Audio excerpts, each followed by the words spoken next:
أسعد الله مساءكم أينما كنتم أيها السادة والسيدات من تلفزيون الدولة الإريترية. نحييكم ونقدم لحضراتكم نشرة الأخبار التي نستهلها كالمعتاد بأهم وأبرز العناوين.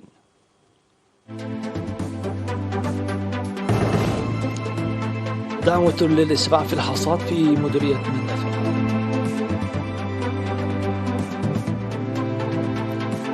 توزيع الفراخ للمزارعين في الإقليم الأوسط.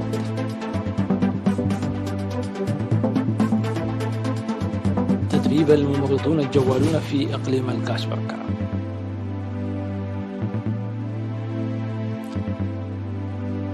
كوريا الشمالية تطلق صاروخين باليستيين.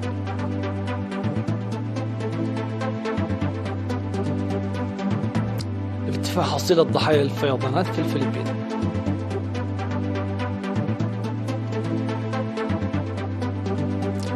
الاتحاد الأوروبي يوافق على بيع حظر السيارات التي تعمل بالوقود.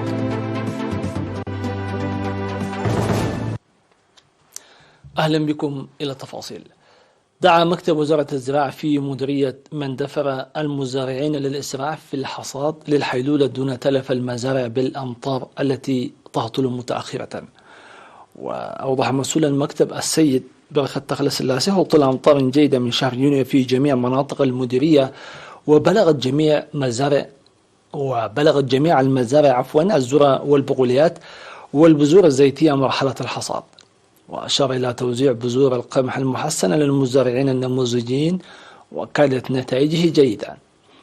وذكر المزارعون أن بذور القمح المحسنة التي زرعوها العام الماضي حققت 50 كنتال من الهكتار الواحد، وتم توزيع زراعتها هذا العام توقعا لحصاد وفير.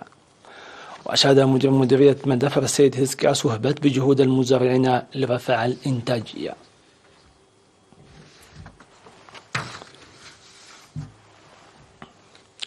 وزع قسم الأراضي والزراعة في الإقليم الأوسط بتوزيع أكثر من 40,000 فرخة بأسعار رمزية ل90 مزارعا. وأوضح مسؤول وحدة تربية النحل والدجاج السيد فساهية تسفاتين أن الفراخ المقدم جزء من برامج تحسين حياة المزارعين. وذكر وجود 5 جمعيات لتربية النحل تضم 181 عضوا يمتلكون حوالي 8148 منحلة حديثة و9235 منحلة قديمة، مشيرا إلى تنظيم الدورات التدريبية لمربي النحل.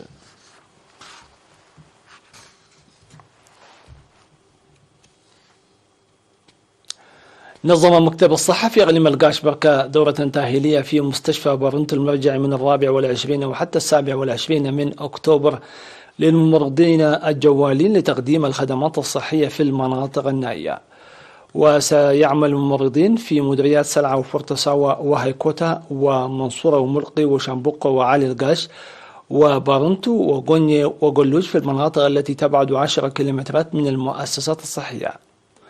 وتضمن التدريب تقديم الإسعافات الأولية وصحة الأسرة والمجتمع والتوعية الصحية ومتابعة والسيطرة على الأمراض المعدية وأساليب مكافحة الملاريا والسل والإيدس والأمراض التناسلية الأخرى والصيدلة. وكان الممرضون قد تلقوا التعليم في مدرسة مساعدي التمريض في بارنتو لمدة 6 أشهر. وضح المشاركون في التدريب أن التدريب الذي تلقوه سيسهم في تقديم الخدمات الإسعافية. وأوضح مسؤول الإدارة والمالية في مكتب وزارة الصحة في إقليم الكاشبركة السيد أفورقي برهي في ختام الدورة التدريبية أن وزارة الصحة وإدراكا لأهمية الممرض الجوال في المناطق البعيدة تعمل لتسهيل تنقل الممرضين بالدواب لإنجاح البرنامج.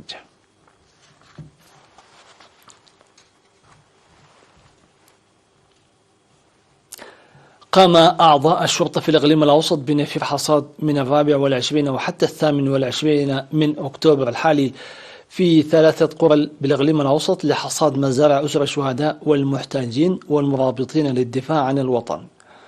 وهدف النفير جمع المحاصيل قبل تلفها بالأمطار المتأخرة، حيث شارك في النفير حوالي 700 شرطي. وذكر مكتب العلاقات العامة في شرطة إريتريا النفير جرى في عد نفاس وعد سوكدو ودار قولوس. وشكرت الأسر المتلقية للدعم لحصاد مزارعها الذي جاء في وقت هام. بجانبهم أشاد مدراء مديريات أخرية وبراديزا وقال نفحي بمبادرة الشرطة التي تعكس شعبيتها. وذكر أعضاء الشرطة المشاركون في النافرة أن مساعدة المحتاج من شيم الشعب العتري ويعكس تضامن الشعب والشرطة.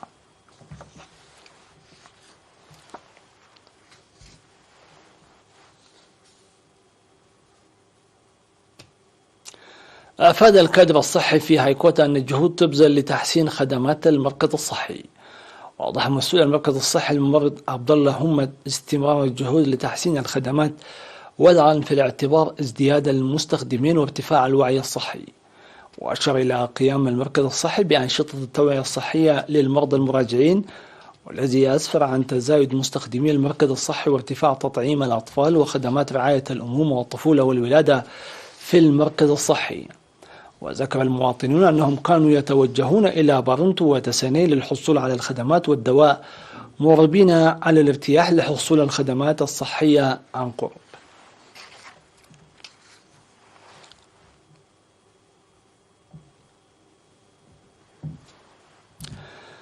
السادة والسيدات إلى فاصل من ثم نوافيكم بالأنباء العالمية.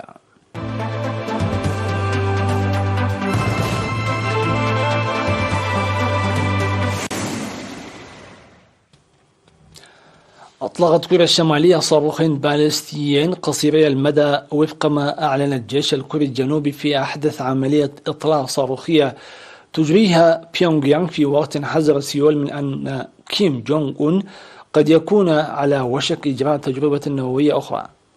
وتأتي عمليتا الإطلاق الصاروخيتان في أعقاب استكمال كوريا الجنوبية والولايات المتحدة تمارين عسكرية برمائية بحرية مشتركة استمرت 12 يوما، وقبل أيام معدودة على بدء تدريبات جوية مشتركة بمشاركة أكثر من 200 طائرة مقاتلة أمريكية كوريا جنوبية.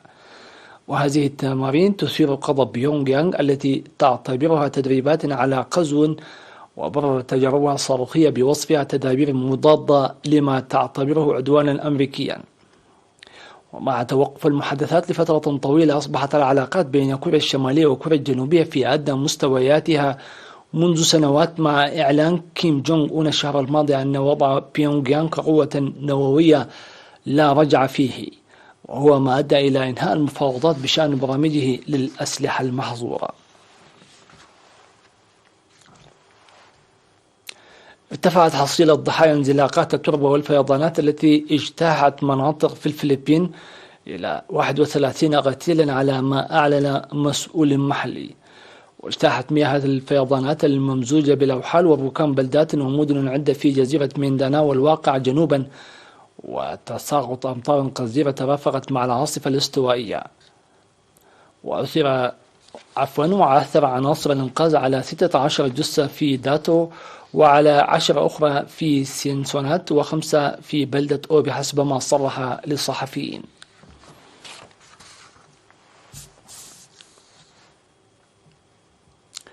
توصل الاتحاد الأوروبي لاتفاق بشأن قانون يحظر فعليا بيع السيارات الجديدة التي تعمل بالبنزين والديزل اعتبارا من العام 2035 بهدف تسريع التحول إلى المركبات الكهربائية ومكافحة تغير المناخ. واتفق المفوضون من دول الاتحاد الأوروبي والبرلمان الأوروبي والمفوضية الأوروبية على ضرورة أن تخفض شركات صناعة السيارات انبعاثات ثاني أكسيد الكربون بنسبة 100% بحلول العام 2035، ما يجعل من المستحيل بيع مركبات جديدة تعمل بالوقود الأحفوري في التكتل الذي يضم 27 دولة.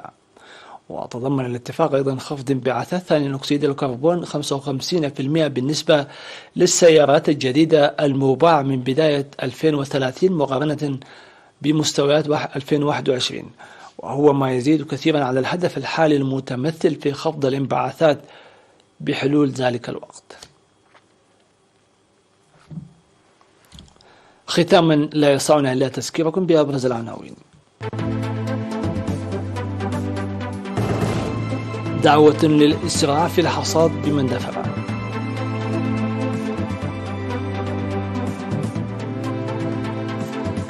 توزيع الفراخ للمزارعين في الإقليم الأوسط.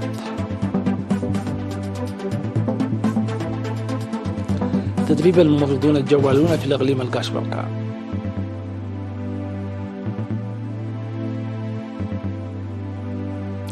كوريا الشمالية تطلق صاروخين باليستيين.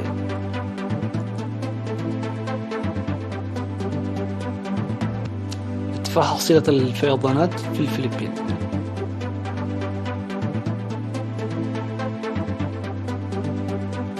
الاتحاد الأوروبي يوافق على حظر بيع السيارات التي تعمل بالوقود.